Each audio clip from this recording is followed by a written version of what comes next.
Welcome, nerds, to our next episode where we're going to be discussing Gold from the Plated Prisoner series. This is the 5th book in the series. We are getting so close to being done with this series because there are 6 books in it.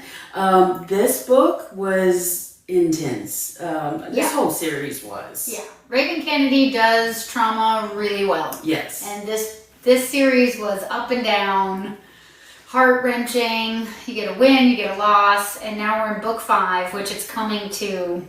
This book 5, I felt like, was heart-wrenching different from any other book because they spent the entire book apart. Yes. They spend the entire book in 2 completely separate worlds. Slade spends the whole book trying to figure out how to get to her. Yeah. Because we ended the last book where she was in that cage and he couldn't get to her, so he ripped open the hole and she fell. Yeah. And she fell back into the Phalanx and he couldn't go with her. And he is just trying to find her and he is very upset. Okay. Look, we're not giving recaps. We're just talking about our, what we loved, what we hated, all about the book. So if you haven't read this one, there will be spoilers. Yes. And if you want to refresh your memory, check out a recap video before you listen to the podcast. It's what we do. But yeah, but before we dive in, spice level. So I would say there's nearly no spice in this book. Melina had a little bit of spice with her Shadow Man, which I deeply love. I fell in love with Melina in this book. She makes a big turn in character arc, which we'll talk about. But outside of that, there was really not any spice in this book. There was a lot of war. There was a lot of character building and trying to figure out what's going to happen next, and just Slade. Yeah. Going on a rampage. So what, like a 0.5? Yeah. I mean, we might give it a 1. Like I said, for Melina and her shadow guy. And that's my issue with the spice. So, there was so little of it, I don't quite remember it. So, I'm going to go with the 0.5. Yeah, let's go with 0.5. Now, trauma level for this book. Yeah, there was so much trauma. So, it wasn't, what did I give when she got her ribbons cut? I think that was like a 5 out of 5 for me. Like that, I still have, it still breaks my heart to think about it. This one was almost as bad for me because I feel like she makes friends and when that old lady died, I'm gonna go.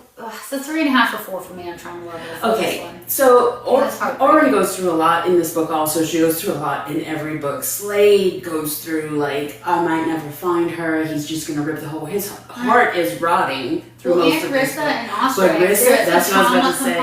Rissa and Ostrich. When Ostrich he almost takes her out in this book because he is convinced she is going to die, and they're like, hey, we have to stop doing this. So he has the knife. He was getting ready to just put her out of her misery but she gets saved. But the trauma that I went through, tears. Oh God, because that they're at the same time the healer is coming, and you're oh my God, is he going to kill her before she gets there? And of course it works out in the end. But the trauma level was really intense. For this one, for me, I'm giving it 5. This is up there with the ribbon cutting. Yeah, it's up there with the ribbon cutting. I don't think anything will surpass the ribbon cutting with me. So you say 5. I'll go 4. You go 5. Okay. And we'll say there were a lot of tearful moments in this book. A lot, yeah. Okay, what do you want more of? Give me more, give me less. I would have liked more of, them being together. I hated that we spent an entire book with Slade and Oren apart. Yeah. And I get that it was part of this story, but a whole book, I mean, it really felt like it drug on for a while. And while he does get his revenge, I would have liked to see him get a little more, honestly. Yeah. Yes, 100%. Some of his revenge arc was extremely satisfying. I love a revenge arc. So I do want more of that. I would have loved a little bit more spice too, just something to tide us over with all the trauma going on in there. It would, yes. We definitely could have used a little pick-me-up in this book, I would have loved for Oren's wins to be a little bit longer lasting. Yes. It was just too much of a roller coaster where she would kind of come into her own or learn something, get a little bit, and then some horrible thing happened and she would lose somebody or get knocked down or, get horribly beat up or tortured. So yeah, I think that folds into Give Me Less, because we both could have used less of that. Like we needed her a little more peace, a yes, little less trauma. A little bit more peace, a little less trauma. Yeah. I don't feel like she had to go through so much while she was in the Feylands. She didn't. It really felt like, you know, it drug on a little while. But she had already been through so much. I know, it's like you just really, we're at book 5 now. Like I just really need her to have a sustainable win. Yes. But anyways, yeah. So I agree. Little. So let's get into the characters in this book and what we. You want to start? So they are separate, like Lindsay said. Let's start. You want to start with Slade's story? Or yes, Oren? We'll start with Slade. They actually start with Oren in the book, but I really feel like we should start with Slade because Oren's journey really brings us to the end of the book. So Slade, you know, after she travels through this rip, he is upset. Oh, that's an understatement, my friend. He is at the conflux. It was really satisfying to watch him kill the queen, but he makes her kill the king before. Well, so that didn't happen at the conflict. He rots everybody. He sneaks into her room. Oh, you're right, they get get out. away. Oh. So the king and queen of First Kingdom. Now that's the one, if you remember from last time, like did that horrible cleansing ritual. Yeah. And like scrub. Like it was just she basically tortures people, and she's a complete hypocrite. And so her and her husband were the ones hosting it. So they fled, and he rotted like all the witnesses, like as many people as he could kill in that arena. He killed. But then he shows up back in her room. Like, she is dead asleep, and he's sitting in the corner, and her powers don't work on him. Mm-hmm. I can't remember why, but they don't work on him. Because she has the power to create pain just by, like... They do work on him, but he doesn't care. Yeah, either that or it's not strong enough, or maybe his other form. I don't know. But he's too upset enough. for it to bother him, exactly. honestly. Yeah. And so, he makes her go through the cleansing ritual. Mm-hmm. This horrible, like, you just degrading... painful ritual, and then he gives her the choice. Her husband's also, I don't know if they had fought, he's like near death, but Slade tells her, if you kill your husband, I'll allow you to live. And then this bitch kills her husband, and he rocks her anyways. He does. Like, yes. Yes. And that was so satisfying. It was. Yeah, that was like a really good... I did enjoy that. But then, you know, after all that, he realizes that he's rotting from the inside out and he can't stop it. And everybody becomes very concerned for him. It goes on for so long that he has no way to get to Oren because he no longer has this extra power to rip through worlds because he used all of it to save her. Yeah. So he can't figure out how to get there. So he's on this whole, I'm just going to murder everybody. He doesn't take care of himself. He doesn't sleep. He doesn't want to eat. He doesn't want to listen to anybody. He's like, who can I go schmurder now? Yeah. You know, basically, and it is killing him from the inside out until he figures out how to get there. And, you know, he has to go and find that the Fae is coming to Oria. Yeah. They're there. Well, and I think it's when he's trying to find Manu, I think, and punish him for his role. And I think it's like somewhere along the way he realizes the whole Queen Melina, the bridge is back up, and that will be his way to get through to Oren. And so he kind of is like working his way towards Seventh Kingdom, because that's where the bridge is, right? Yes. So he's just on a rampage with all that. And at one point he does get... So he's like also balancing his revenge arc, trying to get to Oren and still trying to help and save people. Right. He does help as he goes along when he realizes that the Fae are there and they are coming to take over. Yeah. And that's when he runs into Kyla. Yes. And Manu. And he basically almost unalives Manu to tell Kyla that she has to help because Kyla is running away because she's like, oh, well, I'm going to go back to her. This is not my problem. She leaves. And Melina was there. She was trying to tell everybody that they are coming and no one believes her. Yeah. So she does her thing. She tries to create a wall of ice. It was really tragic. It doesn't work. But Kyla realizes that she was right, that they are coming, and just leaves. She was like, I'm out. And that's when Slade runs into her. So that's when they're all in Sixth Kingdom, because Kyla had assumed, after she ran Melina off the first time, she assumed she became queen. She kind of like made herself interim queen. She did, because she said that they were engaged. And then so Slade's on his way there to kill her. Melina and the Shadow were on their way back to try and warn them about the Fae. And so everybody converges on Sixth Kingdom, and it's just this horrible... like mess because everybody mocks Melina. Nobody believes the Fae are real. They think she's delusional. Her people hate her. Like, so So, but she has a little bit of a redemption arc here. I don't like it as much as you do. I love her redemption arc here because, listen, she had been slow building towards being a better person. And then you get to this point where she's like, I'm going to go back and save my people because these are my people. And she gets there, no one believes her, but she never gives up. And she tries to save them by herself. I know. I mean, Lindsay, objectively, you're 100% right. I don't know why she's just so unlikable to me. Like, you're not wrong, and she does endure she was awful in the first mockery. couple of books. I don't even know if it's that. Just like, to some extent, even her internal dialogue when she's trying to be good, she still just annoys me. I don't know. I don't know what it is. But Lindsay is right. She really does, like, the ultimate sacrifice in the face of being, like, horribly ridiculed and attacked, and she's still fighting. And she does help save some people, that kind of escape because her ice wall slowed down the Fae. But basically, they all end up there, and there's this huge battle with the Fae warriors, and Slade almost kills Manu to make Kyla stay and fight, and they do. And meanwhile, he's escaping now to the bridge. Yes, well, he realizes that the bridge is back up because he sees all the Fae, and he knows that there's a way for him to get to the Fae lands because they are here. So now it's his, but he does stop. He's like, look, I'm going to do as much as I can for y'all right now, but I have to go save Orin. Yeah. So he does, and he goes a long way with helping him, and then he goes across the bridge. And I think he only does it because he knows that's what Orin would want. Yes. Like, in his head, he's like, I want to be here, but I know if I find her, she'll be mad I didn't save her people. Yes. And the only other thing that's happening on Slade's end in the Orion world is the whole side story with Rissa basically being near death the entire book until they find this little girl. Oh, that was a cool piece too, though. So the little girl that ends up being such a good healer, she can save Rissa. She also saved his dragon.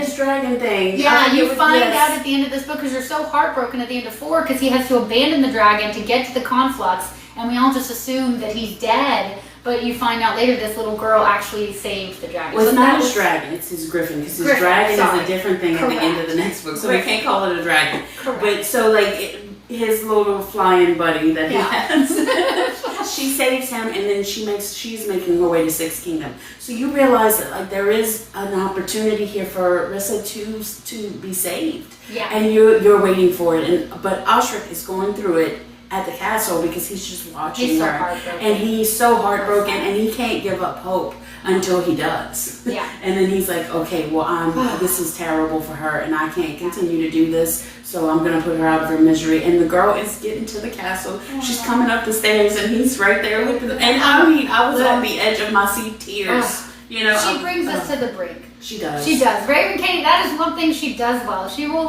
bring you to the brink, and then she does save us. In the end, if he had, I don't think I would have kept reading if he had. When we get to the next book, we're going to talk about who was ultimately unalived and who survived. Okay. But in this book, we're still going through it. So. Yeah. So that was there's just a lot of really cool stuff happening on the Orion side, and then you have this whole other storyline with Orin, who has now been thrust into Anwen and through the void, and she just lands in a field, and this is her. I think probably this is the book. She's been discovering herself this whole time, but this is where she reconnects with her history, her true heritage, and I think really comes to accept herself much more fully as who she is. And her ribbons come back alive. And her ribbons come back. I know. Yes. I'm still salty that they got taken. But let's talk for a minute, because there was a prophecy, right? That all these people knew about, that she had no idea, that it was something about wings and flying through the sky, and ultimately it's Orin.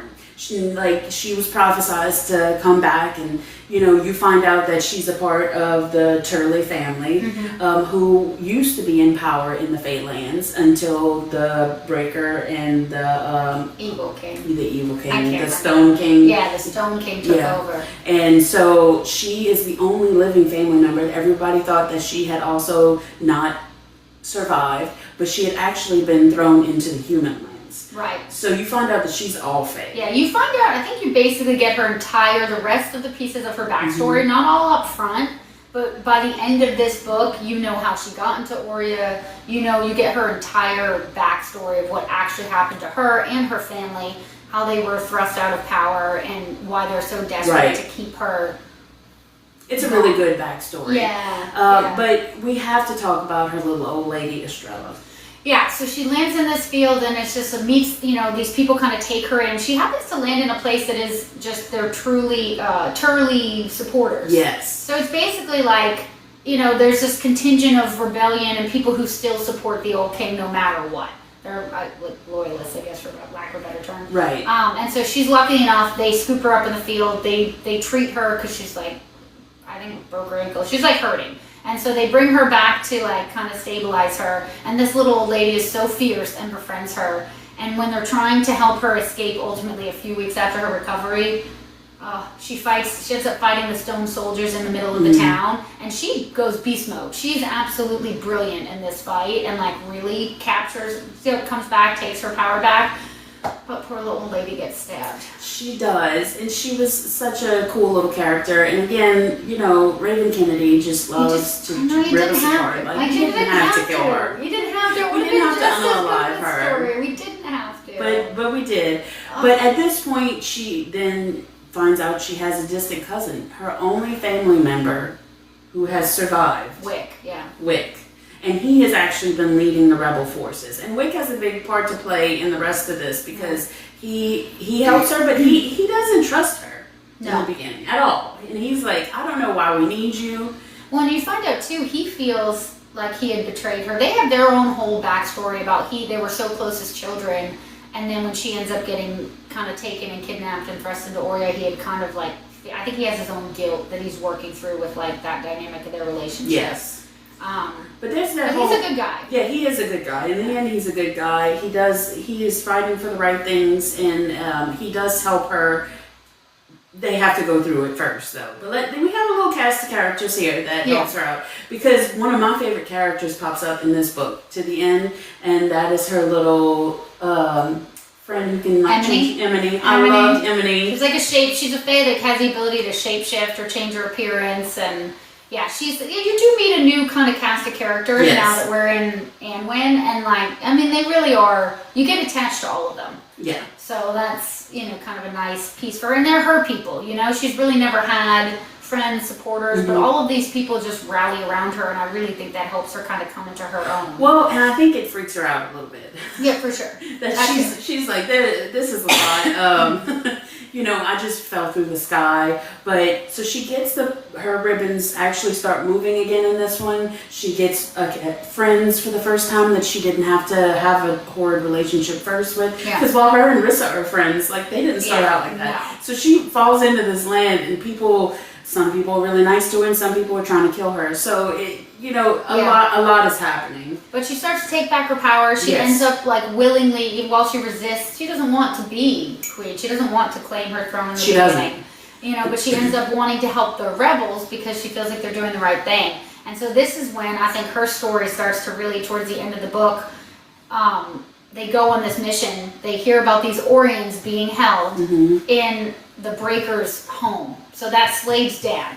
And he's like the most evil man. He's probably even worse than the king. The king is a figurehead. He's running the show. And we are given spoilers here. So the Orions that are being held by the Breaker are the ones that were in Deadwell, which means that Slade's mom is there. Yes. And so she goes on a mission to infiltrate and to save them. And they actually, again, Raven, they get so close. They get so close to get all the people out there escaping to the fairy ring to ultimately get away. And they get actually almost everybody out except for his mom. And then Orin goes back to try and find his mom. And that's when she basically gets screwed over and captured. Well, she gets to meet the Breaker. Yeah. Who is Slade's dad, and he's not nice. No. And at the end of this book, he actually has a woman come in. Doesn't he? I don't know if the king is on his way to Oria. So he gets this woman to come in, and her power is to erase people's minds. And he actually has her erase Orin's mind, and that's where we end the book on this huge cliffhanger. Slade has just figured out how to get to the Faelands. She is having her mind erased, so she's not going to remember anything. She is captured. She's now, because the Breaker works for the Stone King, now captured by all the bad guys. Wick is trying to he does escape with the people. Everybody escapes except for the mom, and Allure, and Orin are taken by the Breaker. And the guy, you find out one of the Fae who was part of the rebellion is actually betrayed them. And that's because she ultimately was going to get away. And she would have gotten away if that guy hadn't betrayed her. She did best him in that fight. She did. She was, and oh yeah, that's when this is how the breaker, I forgot the shadows, the breaker sees her gold combined with Slade's shadows, and that's when he knows that they're mated, even before I think Orin or Slade realize it. And it was like a big deal because he wanted that power and control over his son again. Yeah. And that's why Orin becomes so important to him. And so, yeah, it was just this whole, she was so close. So close. But you know, that's Raven Kennedy is a genius at this. And we are like on the edge of, I was on the edge of my seat for the second half of this book. The first half of this book, I do have to say, was a little slow. While I love Slade's story arc, I really felt like we could have condensed that a little bit. Oh yeah, well after he killed my favorite, the Conflux, and then when he killed the King and Queen of First, it all happened within at least the first third of the book. And after that, it was just kind of like, oh, my heart's exploding, I might be dying. It was a little drawn out. It was a little, like, get back to killing people. I mean, we had so much trauma, Raven. We could have done with a little less. So give me an overall rating for this book for you. This book? I really liked this book. I mean, this book's probably a 4 for me. I really enjoyed it. Like I said, I would have loved a little bit more Win, but it was so interesting. I loved the backstory and the character development. I really liked finally understanding Orin's full story after everything she had been through. So, yeah, I like this one. Yeah, I'm going to give this one a 4 for me because I love a good battle scene. I loved it. I mean, the story is picking up in this book. Once we get to where the Fae are coming in, the whole scene in Sixth Kingdom when Melina's trying to save them and then the Fae come through, you know, like there was so much happening and I was on the edge of my seat for so much of this book. The only reason I can't give it 5 is because I have to give the last book 5. Because, oh my God. I can't wait to get into that. I can't imagine having read this without the series completed. I would have lost my mind waiting for because it just ends on such she's captured, she's got like her brain being messed with and she's trying to resist, but it's just like, oh yeah, it's heartbreaking. But this was a good one. In this book, I fell in love with Melina. So I mean, I did not, but I didn't hate her. I hated her less in this book, but I definitely did not find love for her. Well, we have to find love for her in the next book because big things are going to happen in the next one. She does again. Like you're not wrong about anything you said about her. She really redeemed herself. I don't know why I still find her. We don't have to love the same characters. That's all right. I loved Melina in this book, and when I look back on it, she's one of my favorite characters because I had to do a lot of recaps because you read it after I love the Shadow guy. I've always loved him. I do. So, but you know, more heartbreak, lots of spice in the next one. Yeah. Lots of battles. So please stay tuned for the last book in the series, Goldfinch. We are really looking forward to doing that one for you. And thanks for tuning in today. Bye. Bye.